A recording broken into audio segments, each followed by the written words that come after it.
Hello students, मैं हूं मोहसिन और स्वागत करता हूं आपका इस वीडियो में। आज के इस वीडियो में हम कक्षा 7 हिंदी के पाठ 8 के प्रश्न उत्तर करेंगे, जिसका नाम है रहीम के दोहे। अगर आपने हमारे चैनल को अभी तक सब्सक्राइब नहीं किया तो चैनल को सब्सक्राइब कर लें। शुरू करते हैं। दोहे से पहला प्रश्न है, पाठ में दिए गए दोहों की कोई पंक्ति कथन है और कोई कथन को प्रमाणित करने वाला उदाहरण है। इन दोनों प्रकार की पंक्तियों को पहचान कर अलग अलग लिखिए। प्रश्न संख्या 1 में हमें कथन लिखना है और उनसे संबंधित उदाहरण लिखना है।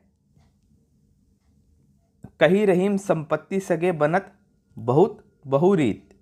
संपत्ति यानी धन दौलत, सगे अपने, बनत बन जाते हैं, बहु बहुत से।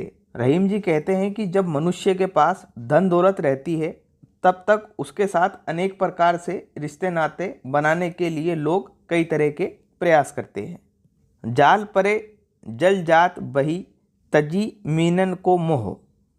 जल यानी पानी, जात बही बह जाता है, तजी छोड़कर, मीनन मछली, मोह मतलब प्रेम। इस पंक्ति का अर्थ है, पानी में जाल डालने पर मछली तो जाल में फंस जाती है लेकिन पानी बहकर निकल जाता है।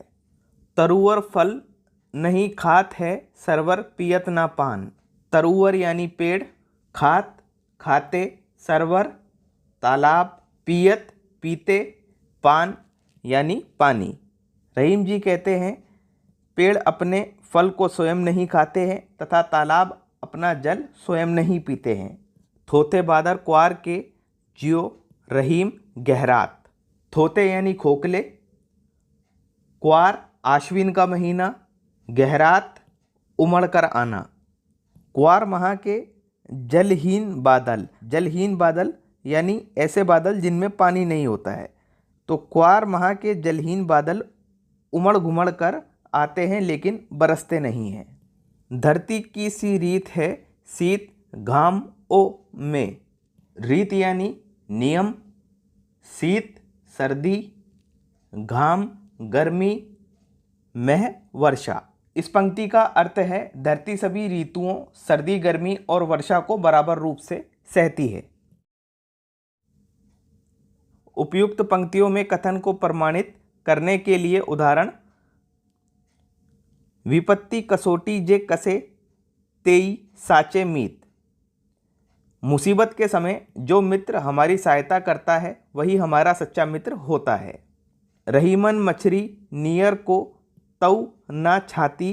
तो मछली जल से स्वाभाविक प्रेम करती है, इसलिए उससे बिछड़ते ही अपने प्राण त्याग देती है। कही रहीम परकाज हित संपत्ति सच ही सुजान।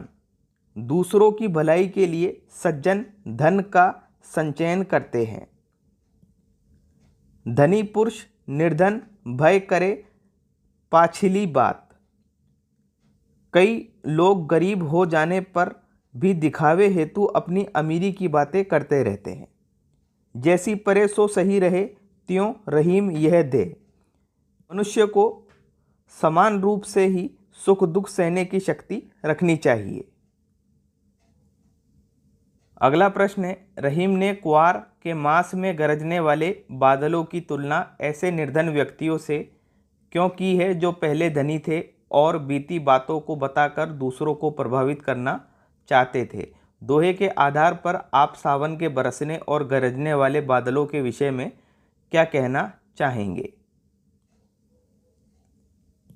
क्वार के बादल केवल गरजते हैं, वह कम ही बरसते हैं या नहीं बरसते हैं। उसी से उनकी तुलना निर्धन व्यक्ति से की गई है। निर्धन व्यक्ति यानी गरीब आदमी। दोहे के आधार पर हम ये कहना चाहेंगे कि सावन के बादल जल बरसाने की सामर्थ्य से युक्त होते हैं। सामर्थ्य यानी योग्यता, इसलिए वह गरजने के साथ साथ बरसते भी हैं। वह दिखावा ना करके परहित यानी दूसरों की भलाई, साधना यानी मतलब पूरा करना।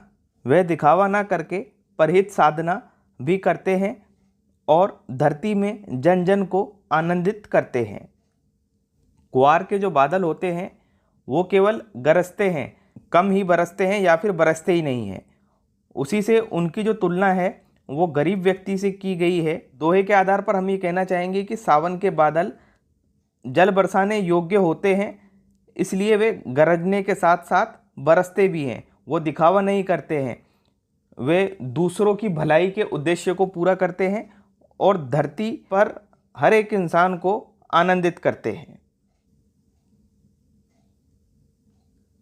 दोहे से पहला प्रश्न है, नीचे दिए गए दोहों में बताई गई सच्चाइयों को यदि हम अपने जीवन में उतार लें तो उनके क्या लाभ होंगे, सोचिए और लिखिए।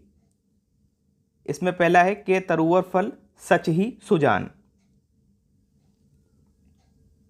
यदि पेड़ों और सरोवरों, सरोवर यानी तालाब, यदि पेड़ों और सरोवरों की तरह हमारा स्वभाव भी परोपकारी बन जाए तो हमारे आसपास का जनजीवन भी सुखी हो जाएगा। परोपकारी का मतलब होता है दूसरों की भलाई करना।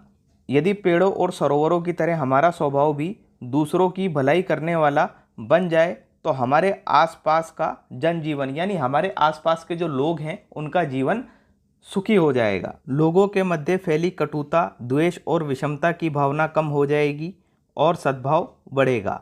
कटुता यानी नफरत, द्वेष दुश्मनी, विषमता यानी उलझन।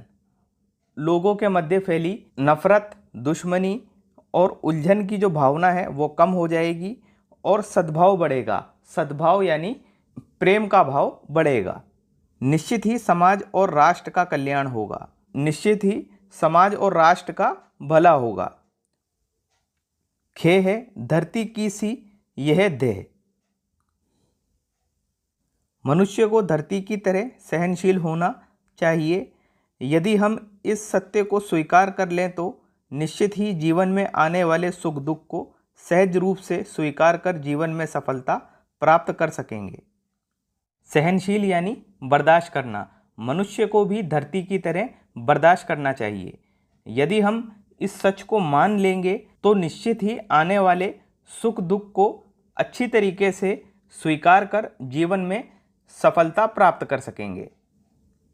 भाषा की बात, निम्नलिखित शब्दों के प्रचलित हिंदी रूप लिखिए, जैसे पेड़, पेड़, विपत्ति, बादर, मछली, शीत। इस प्रश्न में हमें ये जो शब्द दिए गए हैं इन शब्दों के प्रचलित हिंदी रूप लिखना है। विपत्ति, विपत्ति, मछली, मछली, बादर, बादल, शीत, शीत। अगला प्रश्न है, नीचे दिए गए उदाहरण पढ़िए। के बनत बहुत बहुरीत, खे जाल परे जल जात बही। उपयुक्त उदाहरणों की पहली पंक्ति में बे का प्रयोग कई बार किया गया है। दूसरी में के का प्रयोग इस प्रकार बार बार एक ध्वनि के आने से भाषा की सुंदरता बढ़ जाती है। वाक्य रचना की इस विशेषता के अन्य उदाहरण खोजकर लिखिए। प्रश्न संख्या 2 में हमें ऐसी पंक्तियां लिखनी है जिनमें कोई शब्द एक से ज़्यादा बार आया हो। खे संपत्ति सच ही सुजान से की आवर्ती। गे जैसी परे सो सही रहे से की आवर्ती। ये थे पार्ट 8 के प्रश्न उत्तर। अगर आपको वीडियो अच्छा लगा हो तो वीडियो को लाइक करें, चैनल को सब्सक्राइब करें। मिलते हैं अगले वीडियो में।